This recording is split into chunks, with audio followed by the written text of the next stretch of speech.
11월 25일 금요일 당신의 클래스를 높여드리는 아침 상암동 클래스. 안녕하세요. 이가혁입니다. 안녕하세요. 김하은입니다. 어제 카타르 월드컵 한국 대 우루과이의 경기 0대0 무승부로 끝이 났습니다.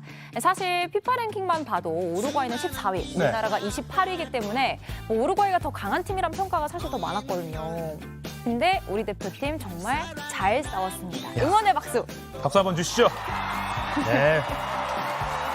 이 얼굴 부상 이겨낸 손흥민 선수 마스크를 쓴 채로 전후반 풀타임으로 뛰었습니다. 그래서 많은 박수를 받았는데요. 그리고 밤늦게까지 중계 보시면서 응원하느라 지금은 좀 피곤하실 시청자 여러분들도 수고 많으셨습니다. 오늘은 도시락보이 이도성 기자가 도시락 이슈를 월드컵 이슈로 바꿔서 월드컵 소식 유쾌하게 정리해드리겠습니다. 네, 그리고 머니클래스 시간에는 다 아는 것 같은데 막상 잘 모르는 연말정산 알기 쉽게 정리해드립니다. 상클 라이프에서는 여행지 추천해드릴 텐데요.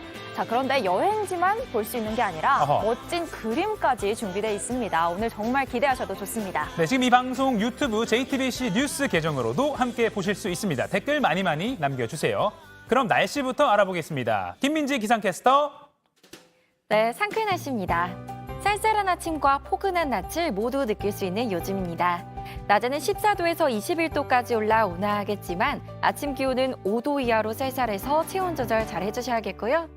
중부지방에 계신 분들은 오늘 퇴근길에 작은 우산 준비하셔야겠습니다. 늦은 오후부터 수도권과 강원 영서, 충남 북부에 5mm 안팎의 빗방울이 떨어지겠고 비 소식에 바람까지 더해져 체감 온도는 더 낮아지겠습니다. 오늘 중부 서해안과 강원 영동에 강풍 예비특보가 발효된 가운데 오후부터 최대 순간풍속 초속 15m 내외의 강한 바람이 불겠습니다. 오늘 서울 아침 출근길은 7도로 어제보다 더 포근하지만 내일은 기온이 뚝 떨어지겠습니다. 오늘은 전국이 대체로 맑은 날씨 이어지다가 오후 들어 강원 영동을 제외한 중부지방에 국지적으로 짧은 비가 내리겠습니다. 네, 현재 서울 8도, 대구 1도, 부산 10도에 머물고 있고요. 낮 기온 서울 16도, 대전, 전주 18도, 부산 20도까지 오르겠습니다. 날씨였습니다. 네, 그동안 워낙 포근했던 터라서 비 그치고 나면 갑자기 좀 쌀쌀해질 것 같습니다. 예. 주말에 겨울옷 다 꺼내 놓으시고요. 네. 이어서 교통 상황도 알아보겠습니다. 한국도로공사 나와주세요. 네, 출근길 졸음운전이 걱정입니다. 축구 보느라 늦게 주무신 분 많을 텐데요. 주행 중 환기 자주 시켜주시기 바랍니다. 네, 보통 금요일은 출근 정체가 덜한 편이죠. 시내도로 중에서는 내부 순환로가 홍은램프부터 연희램프까지 밀리지만 어제보다는 지나기 괜찮고요. 강변북로 구리 방향은 방화대교에서 서강대교 구간 지나기 특히 어려운데 반대 방향은 대체로 무난합니다. 다만 고속도로에서 서울 시내도로로 진입하는 구간은 오늘도 붐빕니다. 먼저 여의도 주변길 향하기 어떨까요? 서해안선 일찍분기점에서 서부간선도로 들어서기까지 10분 정도 소요되고요. 경인선 부천 나들목에서 신월 나들목을 지나 국회대로 진입까지는 18분 정도 예상하셔야겠습니다. 경부선 서울 방향으로는 달래내 고개부터 반포까지가 꽉 막혀 있고요. 분당 수서로 청담대교 방향으로 수서 나들목 주변 정체입니다. 주말을 앞두고 나들이 계획하셨나요? 주말 교통량 지난주보다 살짝 줄어든 정도로 역시 혼잡 수준 나타내겠습니다. 고속도로 교통방송이었습니다.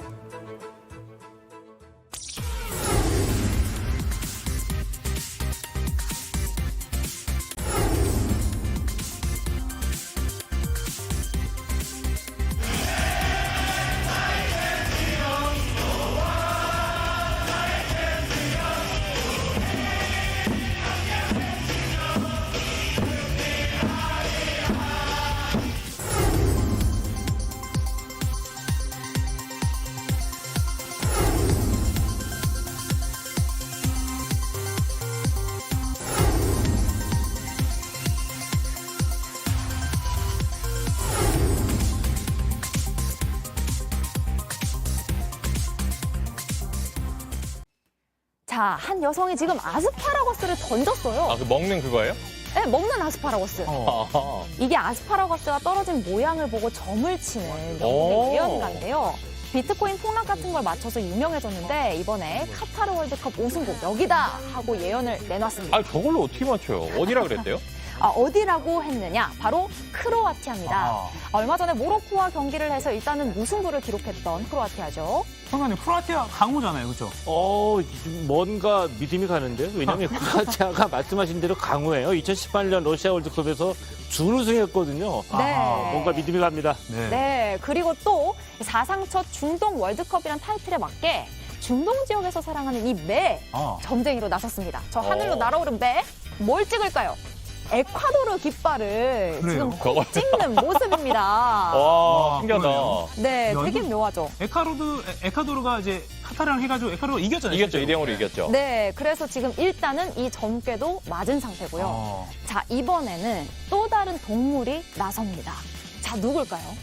낙타가 나섰습니다. 카타까지. 낙타는 어떻게 예상을 했을까요? 잉글랜드. 맞아요. 원고를 잉글랜드 보셨군요. 선수들한테 좋은 징조가 있다고 알렸습니다. 아니, 잉글랜드도 완전 대승 거뒀잖아요. 그러면 이거 경기 전에 한 거죠? 네, 그러니까 지금 계속 믿음이 가요. 슬슬 빠져든단 네, 말이죠. 네, 근데 또 여기서 끝이 아닙니다. 또 있어요? 네. 일본 수족관에 사는 수달이 결정타를 날립니다. 네. 다들 독일이 이길 거라고 할 때 유일하게 NO! 일본의 승리를 예상했다고 합니다. 일본에 사는 수달이니까 그런 거 일본 같은데. 스타일이니까 일본 찍은 거 아니에요? 동물 총집합인데 이러다 진짜 동물 다 나오는 거 아닙니까? 아, 네. 하지만 어디까지나 재미죠, 재미. 네, 우승컵을 향한 세계 각축전이 뜨거우니까 진짜 결과는 역시 직접 지켜봐야겠죠? 네, 바로 또 다음 걸로 넘어가시죠. 네. 하나 더 볼게요. 네. 이번엔 응원을 하기 위해서 직접 카타르까지 날아간 열성 축구 팬들을 담아왔는데요. 복장만 봐도 월드컵 이번에 제대로 즐기겠다 이 열정, 흥이 뿜뿜 뿜어져 나오죠. 와, 저런 옷 평소면 못 입잖아요. 축제니까 입는 거죠. 네. 저 감자튀김 옷 언제 입어보겠어요. 방송에서 한번 입어보실래요? 죄송합니다. 아유. 네, 벨기에와 캐나다 경기를 보러 온 팬이라서 가능한 겁니다. 야. 나 그리고 멕시코 축구 팬들은 저렇게 녹색 옷을 맞춰 입고 나타나서 초록색 물결을 잃었습니다. 아니, 성동관님 이게 이런 거 많이 보셨죠, 경기장 앞에서? 많이 봤죠. 많이 봤는데 특징이 있어요. 네. 이 국기나 아니면 대표팀 유니폼을 착용해서 하신 분들은 축구 응원이 목적이고 이외에 어떤 다른 기발한 패러디를 많이 하신 분들은 가서 또 다른 목적을 갖고 계신 분들이 많이 있더라. 아. 예. 유명세 탈로. 어쨌든 예. 감자튀김은 못 보신 걸로. 네. 근데 아무리 특이하게 입어도 다 허용이 된다만 딱 하나. 무지개만은 안 된다고 합니다. 오. 이 무지개가 성소수자 상징하고 그러니까 또 태클을 거는 건가 보죠. 오. 네, 맞습니다. 우리가 주로 다양성, 평화를 지지하는 곳에서 무지개 상징을 볼 수 있잖아요. 네. 동성애 탄압과 인권 문제로 시끄러운 카타르에서는 무지개가 뜨는 걸 놔둘 수 없다. 이런 방침인 듯 합니다. 지금 막 못 들어가게 하는 거예요? 네, 지금 한 보안요원이 경기를 보러 온 축구팬 입장 막고 아. 있는 장면인데 그러네요. 무지개색 모자가 걸렸습니다. 아하. 또 경기장 밖에서는 한 브라질 관광객이 자신의 고향을 상징하는 깃발을 들었다가 제지를 당하는 일도 있었다고 아니, 합니다. 무지개만 보면 다 잡나 보네요? 네. 이런 카타르의 행태에 사람들의 비난도 나오고 있습니다. 지구촌 화합의 장이란 이 월드컵 본연의 취지를 좀 생각해 보는 게 좋을 것 같죠? 네. 네, 제가 준비한 소식은 여기까지입니다. 네, 알차게 준비하시느라고 수고 많으셨습니다. 오늘 최동호 스포츠평론가님 고생하셨고요. 예. 윤교성 기자 고생했습니다. 감사합니다. 네, 감사합니다. 고맙습니다. 고맙습니다. 올림픽대로 뚝섬 유원지 서촌 골목 예쁜 식당 나를 휘청거리게 만든 추억 같은 대사들 다시 누군가 사랑할 수 있을까 예쁘다는 말 들을 수 있을까 하루 단 하루만 기회가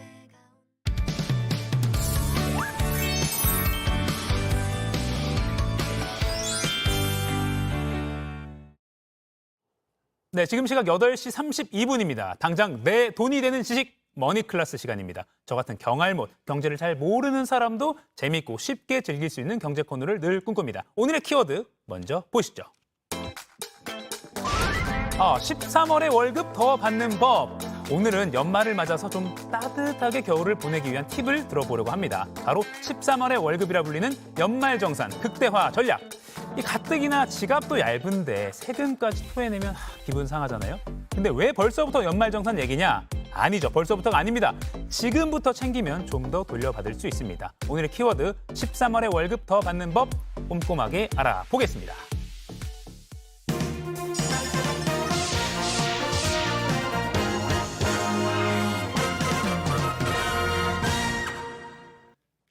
부자 되는 개념 쏙쏙 골라 알려주는 손희의 금융 크리에이터 모셨습니다. 안녕하세요. 안녕하세요. 그 연말정산이요. 저도 회사에서 공지 오면 이게 마지못해서 하긴 하거든요. 네. 근데 사실 복잡해서 잘 모르겠어요. 맞아요. 개념부터 정리해 주시죠. 일단 우리 급여 명세서 한번 떠올려 볼게요. 우리가 월급을 받았다라고 했을 때 통장에 똑 꽂히는 돈을 세해 전 금액이 아니라 우리가 소득세도 내고 지방세도 내고 다양한 것들을 공제를 하고 나서 세후 금액을 받게 되는 뗀 거죠. 거. 맞아요. 근데 우리가 공제를 했던 내역 중에서 바로 근로에 관련된 소득세를 돌려받는 과정이 바로 연말정산. 이렇게 생각을 해주시면 되는데요. 근데 우리가 이렇게 세금을 매기는 거는 우리가 버는 일일이 이 모든 소득에 대해서 매기는 게 아니라 바로 과세 표준에 대해서 세금이 매겨지는 겁니다. 과세 표준. 맞아요. 예를 들어서 A라는 사람, B라는 사람, C라는 사람 다 일일이 이 소득을 정산을 해서 국가에서 세금을 매기가 한계가 있잖아요. 네. 그렇다 보니까 이렇게 과세 표준을 정해서 일정 구간별로 세금을 매기겠다. 이에 따라서 세금을 내도록 하여라라고 정해둔 겁니다. 아, 이게 올해 바뀐 거죠, 그렇죠? 네, 맞습니다. 이 구간은 바뀐 구간을 보여드린 겁니다. 네. 그러니까 일단 제 근로소득에서 국가가 뗄 거 알아서 떼고 난 네. 다음에 한 해가 끝난 뒤에 더 내야 될 게 있는지 아니면 내가 받아야 될 게 있는지를 맞습니다. 한 번 더 따져보는 게 연말정산이다. 네. 그러면 세금 계산을 구체적으로 어떻게 하는 건가요? 일단 우리가 연말정산에서 반드시 알아야 되는 개념이 있는데 두 가지입니다. 네. 소득공제랑 세액공제인데요. 복잡해요. 아, 정말 복잡하죠. 근데 이거를 우리가 알기 위해서는 대체 세금이 어떻게 매겨지는 건지 연말정산을 위해서 세금이 매겨진 과정을 좀 보면 좋을 것 같은데요. 제가 또 CG를 한번 의뢰를 드려봤습니다. 자, 우리가 먼저 이 노동자의 총 급여액에서 소득공제를 하고 나서 과세 표준이 정해지게 됩니다. 그리고 이 과세 표준이 정해지게 되면 과세 표준에 따라서 세율을 곱하게 되는데요. 그러면 1차적으로 이 정도는 내셔야 됩니다라는 산출세액이 정해집니다. 그리고 나서 산출세액이 정해지고 나면 한 단계 더 바로 세액공제를 거치게 되는데요. 이 세액공제를 거치게 되면 진짜 내야 되는 세액, 납부 세금이 정해지게 되는 거죠. 그리고 이거에 따라서 우리가 대체 세액공제가 유리한 것인가 소득공제가 유리한 것인가 항상 물음표가 많이 들게 네. 되는데요. 이거는 상황에 따라서 참 많이 달라지지만 대부분의 근로자들은 세액공제가 좀 더 유리하다라고 보실 수 있습니다. 화면에서 보시는 것처럼 직접적으로 세금을 마이너스 제하는 게 바로 세액공제이기 때문에 좀 더 유리하다라고 얘기할 수 있겠습니다. 뭐 체크카드, 신용카드 사용 내역 이런 거는 이제 소득공제고 네. 그리고 의료비 낸 거, 보험료 낸 거는 밑에 거 세액공제다. 맞습니다. 이게 맞는 거죠? 네, 맞습니다. 아, 감사합니다. 저 잘 알고 있네요. 네. 근데 연말정산 이 절차도 까다로워서 무슨 서류 막 내라는 것도 많고 네, 그래요. 그럼요. 이거 좀 간단하게 할 수 있는 방법 없습니까? 네, 이런 분들을 위해서 서비스가 하나 탄생했습니다. 연말정산 간소화 자료 일괄 제공 서비스라는 게 탄생을 한 건데요. 작년부터 본격적으로 시행이 됐습니다. 근데 이 제도 같은 경우에는 특히 회사의 연말정산 담당자들께서 좀 귀를 기울여 주셔야 되는 게 저 이 신청하고 싶습니다라고 하면은 이 노동자가 소속된 회사 측에서 회사의 담당자께서 홈택스에 해당 노동자의 명단을 등록을 해주셔야 됩니다. 이 해당 신청 기간이 11월 말까지이기 때문에 이번 달에 꼭 신청을 해주시는 거 잊지 말아 주셔야겠고요. 예외적으로 다른 사항들이 있다면 내년 1월 14일까지 추가 신청하거나 수정하시는 건 가능합니다. 네. 우리가 이 제도를 신청을 하게 되면은 우리 노동자들이 뭐 별도로 하지 않더라도 동의 절차만 거치게 되면 국세청에서 일괄적으로 간소화 자료를 다 확인할 수 있게 되기 때문에 굉장히 간편한 이 겁니다. 화살표만 봐도 개정 전은 막 노동자 가운데 있고 막 왔다 갔다 뭐가 맞아요. 많은데 개정된 거 보니까 한 방에 딱 가니까 뭔가 편해졌네요. 맞습니다. 근데 저 같은 이제 직원 개인 입장에서는 이거 우리 회사 회계 담당 부서한테 네. 우리 이 서비스 가입돼 있나요?라고 한번 물어보고 나서 해야겠네요. 맞아요. 확인 한번 해주셔야겠습니다. 알겠습니다. 그러면 또 시청자들이 가장 궁금해할 것 13월의 월급 이거 더 받을 수 있는 꿀팁 일단 쉬운 것부터 좀 알려주세요. 가장 쉬운 거는 우리 지출하는 것에 대해서 좀 얘기를 해보면 좋을 것 같아요. 신용카드 등 소득공제 이렇게 줄여서 얘기를 하는데요. 신용카드, 체크카드, 현금 영수증을 등록해서 우리가 소득공제 받는 것에 대해서 기준을 먼저 좀 알아보겠습니다. 이 기준은요. 우리 총 급여액의 25%의 초과분에 대해서 소득공제를 해줍니다. 그러니까 쉽게 얘기해서 제가 예시를 한번 들어볼게요. 제가 예를 들어 총 급여액 4천만 원을 받는 노동자입니다. 그러면 4천만 원의 25%는 1,000만 원이잖아요. 1,000만 원. 네네. 그러면 제가 정말 절약을 하는 사람이라서 한 해에 1,000만 원도 쓰지 않는다면 이 항목에 대해서는 소득공제를 받을 수가 없는 거고요. 뭐 어느 정도 소비를 합니다. 그래서 이 4,000만 원의 기준 25%를 넘어선 2,000만 원 정도를 소비를 했다면 초과분인 1,000만 원에 대해서는 소득공제를 받을 수 있다라고 볼 수 있는 거고요. 아하. 그리고 각 지출 항목별로 소득공제 한도율이 다르거든요. 신용카드는 소득공제율이 15%고요. 체크카드와 현금 영수증은 30%까지 공제를 받으실 수 있습니다. 그래서 뭐 체크카드 쓰는 게 더 낫다 이런 말이 이렇게 해서 나오는 맞아요. 그 말 때문에 이 공제율이 2배이기 때문에 연말로 가면 갈수록 아하. 이 지출 수단을 분산해서 체크카드 사용액을 늘리는 게 좋다라고 얘기를 하는 겁니다. 그렇군요. 그러니까 이제 그 내가 쓴 돈을 잘 확인을 한 다음에 남은 기간 동안 이제 얼마를 어떻게 써야겠다라는 걸 현금으로 낼지 뭐로 낼지를 잘 생각을 해봐야겠네요. 네. 요새 뭐 스마트폰 그 카드사 앱 봐도 지출 잘 나와 있으니까 네. 그런 걸 확인할 수 있을 것 같습니다. 맞습니다. 이제 금액을 채우는 것뿐만 아니라 이제 기왕 쓰는 돈 뭐 이런 데 쓰면 그나마 혜택 받을 수 있다. 이거 뭐가 있을까요? 우리가 지난 7월에 세제 개편안이 공개가 됐거든요. 그 내용들을 좀 보면은 주목할 점이 몇 가지 있는데요. 네. 우선 대중교통 쪽에서도 기존에는 소득공제율이 40%까지 가능했었는데 이 올해의 하반기 분에 대해서는 최대 80%까지 소득공제를 해준다라고 많이 이제 올랐네요. 맞아요. 내용을 공개를 했고요. 또 우리가 문화비 소득공제라고 불리는 뭐 공연을 본다거나 미술관을 방문을 하신다거나 하는 돈에 대해서 공제해주는 것도 영화비 관람료도 영화 관람료도 포함이 됐습니다. 그래서 혹시 영화를 기존에 좀 좋아하셨던 분들은 이런 혜택까지 챙기실 수 있을 것 같고요. 다만 좀 주의를 하셔야 되는 게 간혹 착각하시는 게 많이 쓰면 많이 쓸수록 많이 돌려받는다라고 생각을 그건 하시는데 아닌 것 같아요. 네. 왜냐하면 최대 한도가 뭐든지 정해져 있잖아요. 총 급여액 7,000만 원 기준으로 이하이신 분들은 최대 300만 원까지, 초과하시는 분들은 최대 250만 원까지 공제받을 수 있다라는 거 체크해 주시면 좋겠습니다. 아, 총 급여액이 7천만 원 이하면 300만 원까지만 된다? 네. 알겠습니다. 마지막으로 맞벌이 부분 이제 둘 다 돈을 버니까 네. 어디에 이렇게 좀 몰아주면 나중에 연말정산에 좀 유리한가? 그 팁도 좀 알려주세요. 우리 연말정산 받을 때는 인적공제라는 항목이 있잖아요. 네. 그래서 이 부분이 바로 이 얘기에 해당이 되는 건데요. 뭐 자녀나 배우자 등에 대해서 한 명당 150만 원까지 공제를 받을 수 있는 겁니다. 네. 그런데 이때 이 내역들을 부부 중에 누구한테 몰아주느냐에 따라서 유불리가 좀 달라질 그게 수 있거든요. 중요하더라고요. 근데 보통은 소득이 좀 더 비교적 많으신 분에게 몰아주시는 게 좀 더 유리하게 작용할 수 있습니다.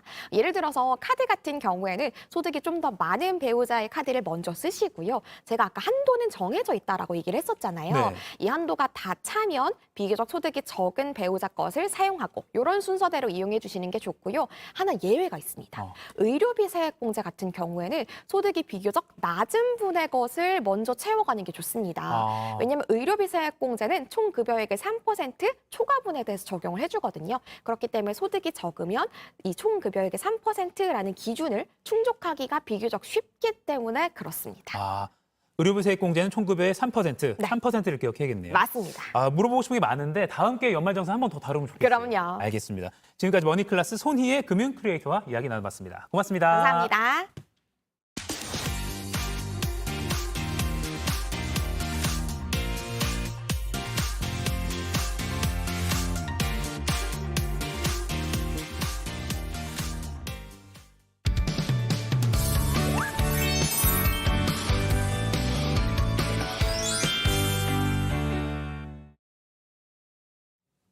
상클 라이프 시간입니다. 금요일 아침에 상클 가족 여러분의 일상에 휴식을 선물해드립니다. 자, 영상만으로도 기분 좋은 힐링 여행지 추천해드리겠습니다. 네, 오늘도 저희의 길잡이가 되어주실 분 영상으로 먼저 만나보겠습니다.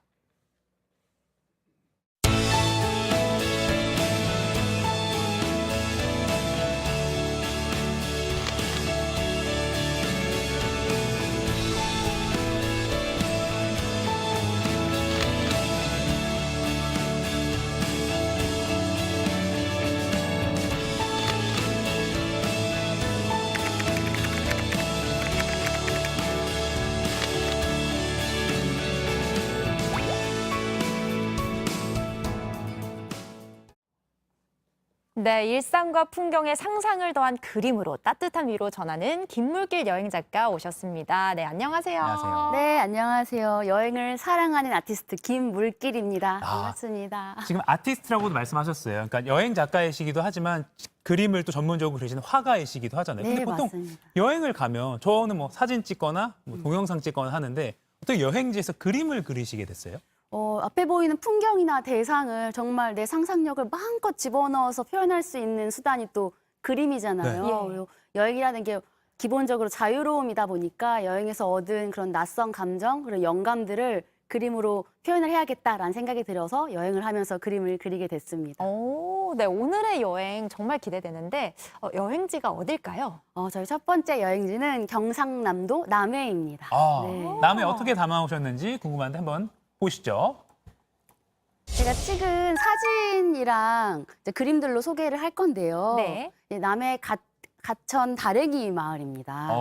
다래기 마을. 네, 맞아요. 그러니까 배 한 척이 없는 마을이에요. 바다를 끼고 있지만 네. 그 이유가 마을이 해안 절벽을 끼고 있는 탓인데요. 방파제는 고사하고 선착장 하나도 만들 수가 없다 보니까 마을 주민들이 척박한 땅을 개간해서 농사를 짓기 시작했다고 합니다. 그래서 남해인의 억척스러움이 고스란히 묻어있는 그런 논밭의 풍경입니다. 와, 근데 이런 멋진 풍경을 저희는 사실 그저 감탄하면서 보기 바쁜데 작가님의 시선은 좀 특별할 것 같아요. 제가 이 남해 다랭이 마을에 갔을 때 그 정상 위로 올라갔었어요. 근데 그 모습이 너무나도 그 양옆에 펼쳐져 있는 다랭이 논밭의 계단 모양이 네. 움푹한 질그릇 같다라는 느낌이 보이더라고요. 그래서 이게 그릇이다라고 생각을 하니까 그 맞은편에 보이는 바다가 한 잔에 담겨져 있는 뭔가 한 잔의 술, 차 같다라는 생각을 했고 제 머리 위에 이렇게 살랑살랑 바람에 휘날리는 나뭇가지를 안주 삼아서 마신다면 이 다랭이 한 잔은 과연 어떤 맛일까라는 상상을 하면서 그림을 그렸었거든요.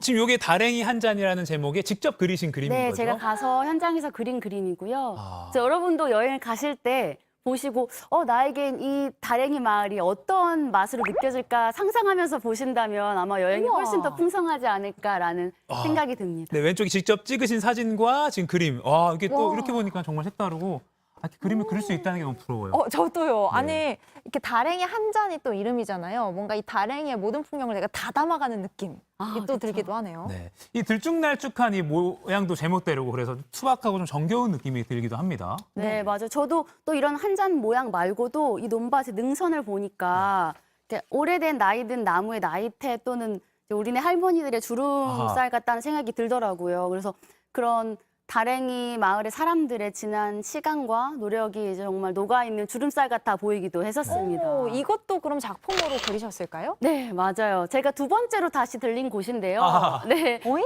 이게 좀 쌀쌀할 때 갔었는데 그 논밭에 이렇게 나와 있는 잔디들이 녹차 케이크. 같다라는 생각이 들었어요. 그래서 달콤한 디저트로 이렇게 표현을 해봤습니다. 아, 하나 집어 먹고 싶은 지금 잘 그리셨네요. 저는 네. 쑥 케이크 같기도 해요. 맞아요, 맞아요. 근데 이 다랭이 마을의 저녁 풍경도 궁금해요. 물론 준비를 했습니다. 제가 다랭이 마을에서 식당에서 밥을 먹고 나왔는데 딱 하늘에 너무 예쁜 달이 딱 떠 있는 거예요. 그래서 그걸 보고 그림으로 그려봤는데요. 제가 이 풍경을 딱 봤는데 보시는 것처럼 하늘이 너무 아름답고 해서 이 저 달은 뭔가 위에서 내려다보는 사람의 눈 같았고 다랭이 마을의 풍경과 사람들을 조용히 살피고 지켜주고 있는 사람 같다라는 느낌이 들었어요. 그래서 사진 위에 이렇게 선으로 작업을 해보기도 했습니다. 뭔가 어루만져주는 느낌. 맞아요, 네. 맞아요. 자, 그렇다면 또 다른 추천해 주실 만한 장소도 있을까요? 또 추천해 드릴 곳은 그 근처 멀지 않은 곳에 네. 있는 양떼 목장인데요.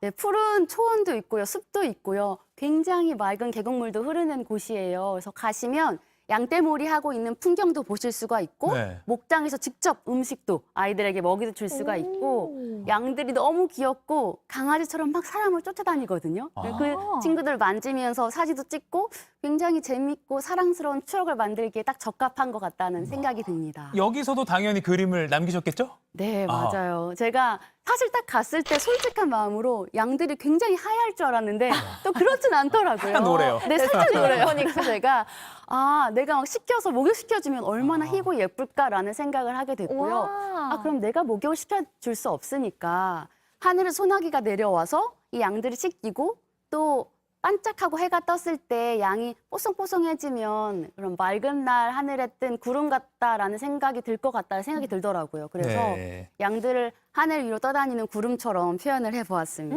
네, 알겠습니다. 아유, 우리 작가님의 상상력이 참 돋보이는데 다음으로 소개해 주실 여행지도 또 있죠. 네, 맞아요. 두 번째로 갈 곳은 경남 통영입니다. 네.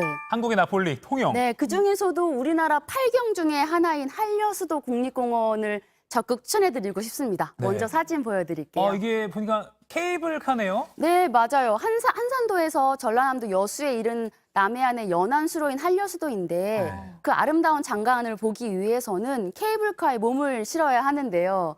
이제 케이블카에서 좀 내려서 조금 더 올라가면 미륵산 정상에 올라설 수가 있어요. 네, 산 정상에 올라온 것도 좋았지만 저한테는 더 의미 있는 건 한려수도의 그 모습을 한눈에 바라볼 수 있다는 게 저한테는 더 의미가 있었습니다. 지금 저게 정상 부근에서 찍으신 사진 같은데 네. 이 풍경은 또 어떤 작품으로 탄생했을까요?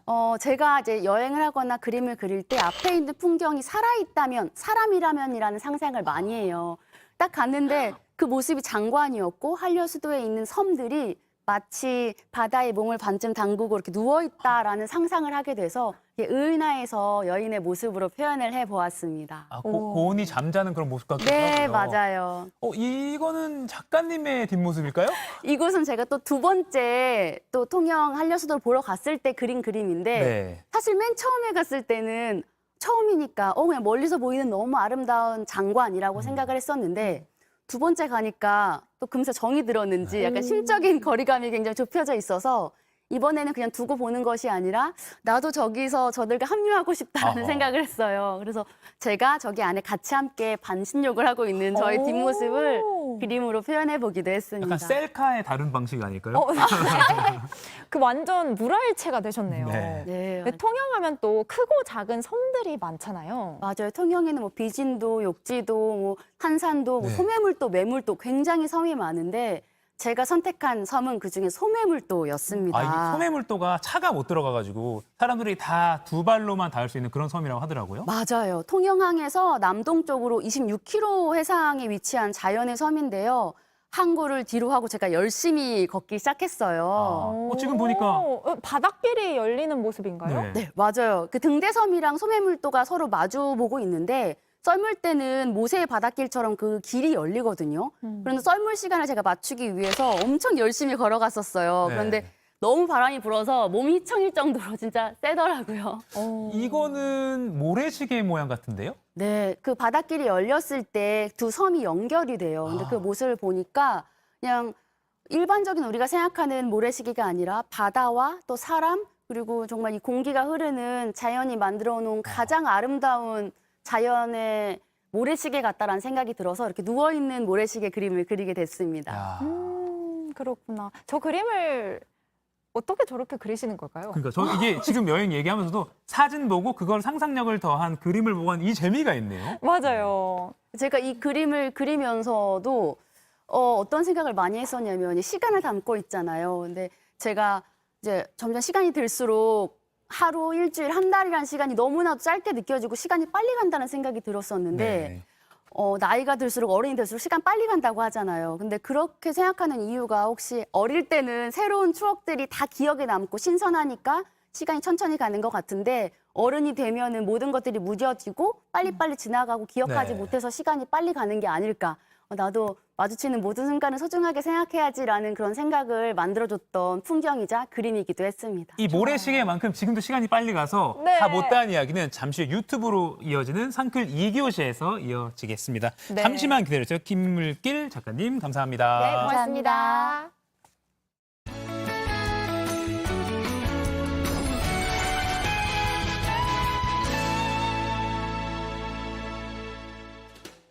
늦가을의 끝자락에서 쌀쌀한 아침과 포근한 낮의 기온차에 감기 조심하셔야겠습니다. 낮에는 14도에서 21도까지 올라 어제보다 온화하겠지만 아침 기온은 5도 이하로 쌀쌀하겠고 서리가 내리는 곳도 있으니 체온 조절 잘해주시기 바랍니다. 중부지방에 계신 분들은 오늘 퇴근길에 비 소식이 있어서 작은 우산 준비하시는 게 좋겠습니다. 늦은 오후부터 중부지방을 중심으로 5mm 미만의 빗방울이 떨어지겠습니다. 강수량은 많지 않고 지속 시간도 짧지만요. 순간적으로 옷이 젖을 정도로 강하게 내릴 수 있겠습니다.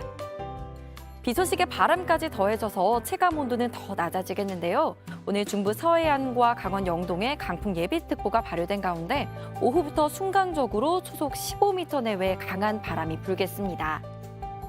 네, 오늘은 전국이 대체로 맑다가 오후 들어서 점점 흐려질 텐데요. 고기압의 한랭정선의 영향으로 강원 영동을 제외한 중부지방에 국지적이고 요란한 비가 내리겠습니다. 네, 현재 기온 한번 살펴보시면요. 서울 8도, 대구 2도, 창원 6도 가리키고 있고요. 한낮에는 서울 16도, 대전, 전주 18도, 강릉 21도까지 오를 것으로 예상됩니다. 네, 주말에는 비가 그치고 대체로 맑은 날씨가 이어지겠지만 기온은 크게 내려가겠습니다.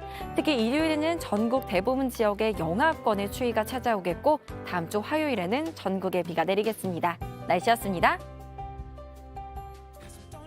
네, 상암동 클래스 오늘은 여기까지입니다. 월드컵 소식도 저희와 함께하니까 어떠신가요? 생생한 영상과 함께 다음 주에도 잘 준비해 놓겠습니다. 네, 모두 주말 건강하게 보내시고 다음 주에도 매일 아침 8시 상클과 함께해 주세요. 네, 그리고 매주 월수금 유튜브에서 상클 2교시가 이어지는 날입니다. 빗물길 여행 작가와 좀 더 이야기 나눠볼 텐데요. 지금 QR코드 보이시죠? 스마트폰 카메라로 뿅 찍으면 바로 유튜브 계정으로 연결됩니다. 네, 곧바로 시작하니까 어디 가지 마시고 댓글, 질문 많이 남겨주세요. 자, 그럼 오늘도 상클하세요.